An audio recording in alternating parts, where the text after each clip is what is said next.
नमस्कार, आदाब, सत श्री अकाल।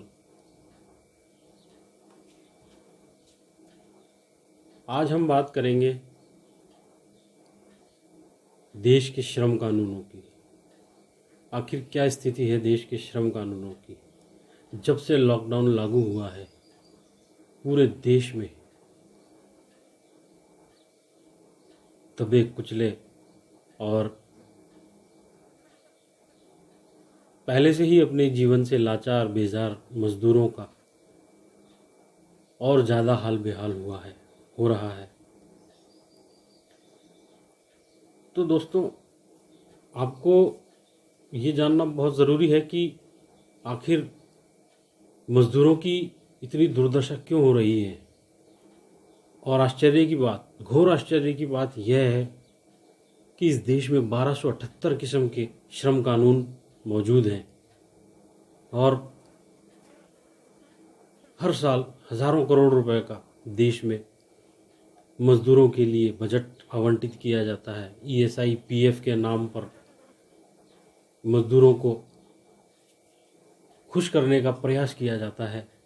लेकिन क्या ये कानून आज लॉकडाउन के दरमियान, जब सबसे ज़्यादा इस देश के 25 से 30 करोड़ असंगठित क्षेत्र के मजदूरों को उनकी आवश्यकता है, उन्हें अपने रहनुमा, अपने रखवाले, अपने सरमायादार की तलाश है, ऐसे में वो बेबस अनाथ लावारिस की जैसे यहाँ वहाँ भटकने को मजबूर हैं।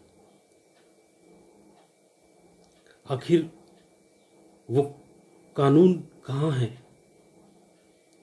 वो श्रम कानून जिनके बारे में सरकारें, चाहे वो राज्यों की हो या केंद्र की, हर बार यह दावा करती है कि इस देश का गरीब दबा कुचला तबका, जो असंगठित क्षेत्र का मजदूर है, शहरों के दूर कोनों में, झुग्गियों में, झोंपड़ियों में अपनी गुजर बसर करता है और बड़े बड़े दौलतमंद पैदा करता है।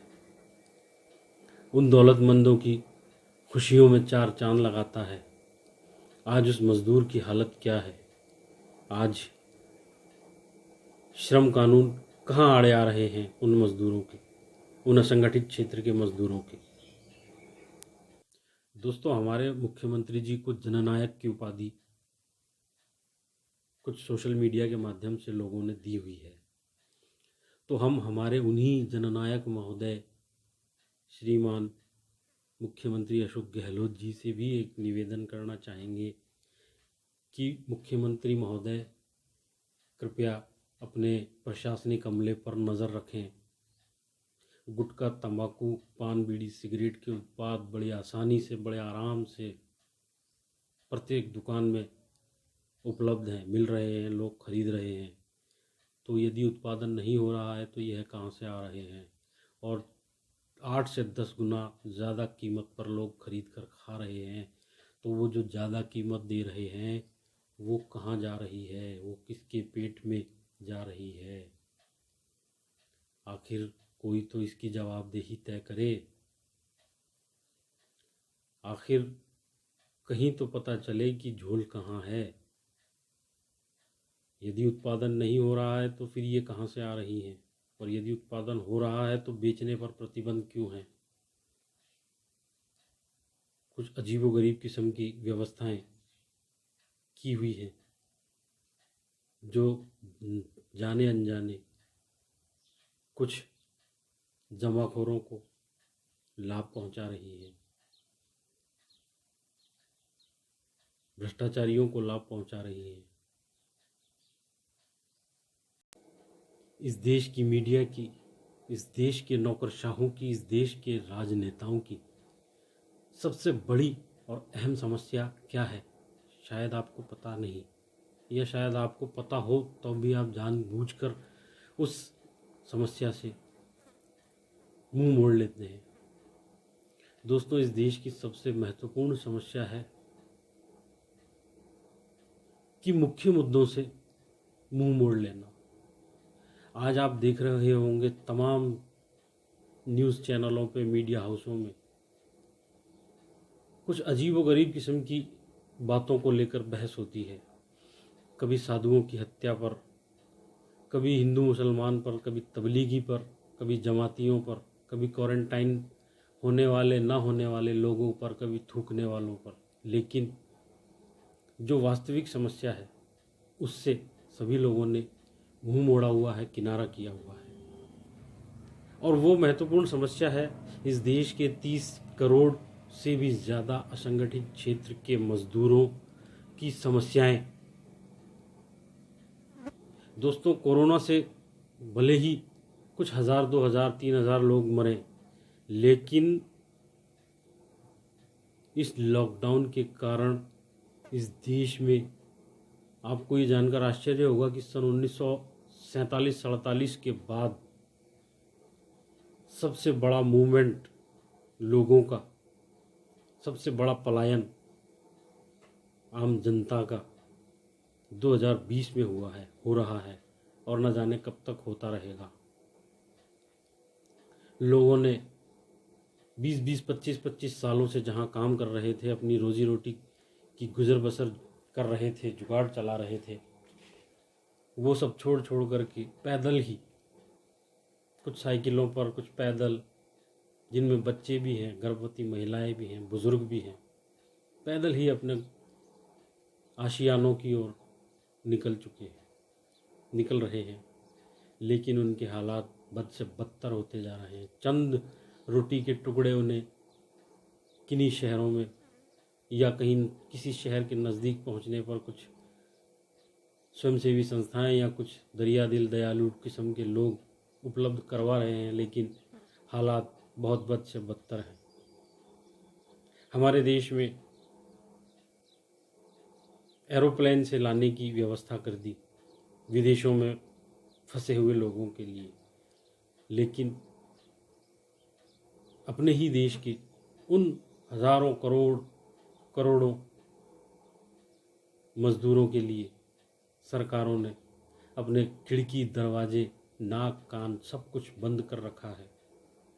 हाँ, मीडिया पर बहुत किस्म की बहसें हो रही हैं, अलग अलग किस्म से लोग अपने अपने तर्क, वितर्क और कुतर्क पेश कर रहे हैं। कुछ सरकारों ने तो मजदूरों के जाने पर ही प्रतिबंध लगा दिया, कुछ सरकारें मजदूरों को आने नहीं देना चाहती, कुछ सरकारें मजदूरों को जाने नहीं देना चाहती, लेकिन उसकी हालत पर कोई भी गौर करने को तैयार नहीं है। और वो सब इसलिए कि सबसे अहम बात तो ये है कि इन मजदूरों को अपने उन श्रम कानूनों की ही जानकारी नहीं है जो इसकी भलाई के लिए बने थे, जिन पर प्रत्येक वर्ष हजारों करोड़ रुपए का बजट जारी किया जाता है। आज कहाँ है वो श्रम कानून? क्या ये प्रतिवर्ष होने वाले लगभग 80 से 90 हजार करोड़ रुपए के घोटाले की ओर इशारा नहीं करता कि आखिर मजदूरों से PF ESI के नाम पर कई किस्म के उनकी तनख्वाहों में से, उनकी पेमेंट में से काट लिया जाता है। लेकिन आज जब हालात बद से बदतर हैं और उसे इस मदद की, इन रुपयों की सख्त आवश्यकता है, दोस्तों, आज ही वह अपना ये पैसा नहीं ले पा रहा है। और अधिकांशतः तो मजदूरों को पता ही नहीं है कि ऐसे भी कोई कानून है जो उनकी भलाई के लिए। दोस्तों, आपको एक बात और बताना चाहेंगे हम कि ये जो कोरोना काल चल रहा है, आप अपनी आँख और कान खुले रखें और समझते रहें कि क्या हो रहा है, क्या चल रहा है, क्योंकि यह घोटालों का महादौर है। इस दरमियान बड़े बड़े घोटालों को बहुत ही शानदार और महीन सूक्ष्म तरीके से अंजाम दिया जा रहा है, और ये हजारों हजार करोड़ रुपए के घोटाले हैं और हर एक विभाग में हो रहे हैं। क्यों?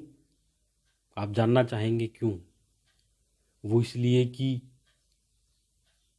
वर्तमान में जो आपाधापी का माहौल बना हुआ है कोरोना के कारण, उसमें ठेके देने की, टेंडर करने की प्रक्रिया को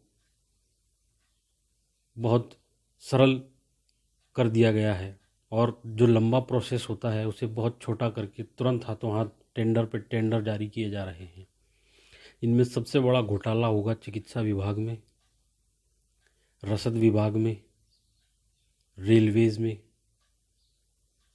और एफसीआई जैसे विभागों में, जहाँ की खाद्य सामग्रियों की लिस्टिंग होती है, वितरण और विपणन की व्यवस्था होती है। ऐसी जगहों पर इन घोटालों को अंजाम दिया जाएगा और दोस्तों ये हजारों हजार करोड़ रुपए के घोटाले होंगे। शायद लॉकडाउन के बाद कुछ घोटाले बाहर आ भी जाएं और बहुत संभव है कि नहीं भी आ पाएं, लेकिन आप ये तय मान के चलिए कि ये घोटाले हो रहे हैं और आगे भी होते रहेंगे। भ्रष्टाचार और जमाखोरी पर आपने देखा होगा, सरकार 30-40 करोड़ रुपए के रेवेन्यू के लिए सरकारों ने शराब के ठेके खोल दिए। लेकिन यदि सरकार को रेवेन्यू की ही आवश्यकता है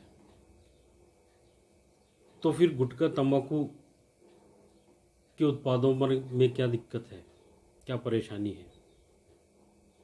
नुकसान तो शराब से भी होता है और तंबाकू उत्पादों से भी होता है। तो फिर शराब कारोबारियों की ही भलाई क्यों सोची सरकार ने? तंबाकू उत्पादों पर से भी प्रतिबंध हटा देना चाहिए। इनसे भी बहुत अच्छा रेवेन्यू मिलता है सरकारों को। दोस्तों, जहां शराबी, यदि हम एक ग्राम को इकाई मानते हुए एक सर्वेक्षण करें, एक विश्लेषण करें, तो यह तथ्य निकलकर सामने आता है कि यदि एक गांव में 5000 की आबादी अप्रोक्स यदि हम मानते हैं, तो एक गांव में 500 लोग बामुश्किल शराब के शौकीन मिलेंगे। लेकिन उसी गांव में लगभग 2000 लोग बड़ी आसानी से गुटखा, तंबाकू, पान, बीड़ी, सिगरेट के शौकीन मिलेंगे। तो रेवेन्यू तो वहाँ से भी उपलब्ध होगा। लेकिन इस सब बात में, इन सारी चीज़ों में जो एक महत्वपूर्ण मुद्दा उभर कर आता है वो ये है कि शराब से तो सरकार को डायरेक्ट रेवेन्यू मिल रहा है, लेकिन गुटखा और तंबाकू, पान, बीड़ी, सिगरेट जैसे उत्पादों से, हालांकि कहने के लिए तो इनके बेचान पर प्रतिबंध है, लेकिन इनका उत्पादन लगातार जारी है और यह मार्केट में उपलब्ध भी है, लोगों को मिल भी रहा है, लोग इनका सेवन बड़े आराम से कर भी रहे हैं। लेकिन इस सब में सबसे बड़ा तथ्य है वो ये है कि जो 5 रुपए में मिलने वाला एक गुटखा था, चाहे वो मिराज हो, जाफरी हो, तानसेन, चौरद या अनेक जिस भी किस्म के, जो पहले 5 रुपए के मिला करते थे, आज 40-40, 50-50 रुपए के खरीद कर लोग खा रहे हैं। ये किस ओर इशारा करता है? यह क्या दर्शाता है? आखिर व्यवस्था में कहाँ चूक है, कहाँ गड़बड़ी है? उत्पादन भी हो रहा है, उनका विपणन भी हो रहा है, लोग उसका सेवन भी कर रहे हैं, लेकिन इससे जो रेवेन्यू सरकार को मिलना चाहिए वो नहीं मिल पा रहा है। तो ये जो लगभग 10 गुना ज़्यादा कीमत देकर के लोग खरीद करके गुटखे, तंबाकू का सेवन कर रहे हैं, वो पैसा कहाँ जा रहा है? क्या इसमें किसी भ्रष्टाचार की बू नहीं आती आपको? क्या आपको महसूस नहीं होता कि इसमें कोई बहुत बड़ी झोल है और सरकारों के नुमाइंदे जो कि इन सब के लिए जिम्मेदार हैं, एक बहुत खूबसूरत खामोशी ओढ़ करके बैठे हुए हैं? शायद रोजाना करोड़ों करोड़ रुपयों से उनकी जेबें गर्म हो रही हैं। दोस्तों, आपको हमारा वीडियो कैसा लगा? प्लीज़ कमेंट्स ज़रूर करें। आपकी राय की, आपकी सलाह के, आपके मशवरे के बिना हमारा काम अधूरा ही रहेगा। हम चाहेंगे कि आप हमारे चैनल को यदि अभी तक आपने सब्सक्राइब नहीं किया है तो दोस्तों सबसे पहले आप हमारे वीडियो को, हमारे यूट्यूब चैनल कल का सम्राट को सब्सक्राइब कर लें और ऐसे ही अनेक मुद्दों पर एक से बढ़कर एक सब्जेक्ट्स पर हम आपको ज़्यादा से ज़्यादा जानकारियाँ उपलब्ध करवाते रहेंगे। हमारा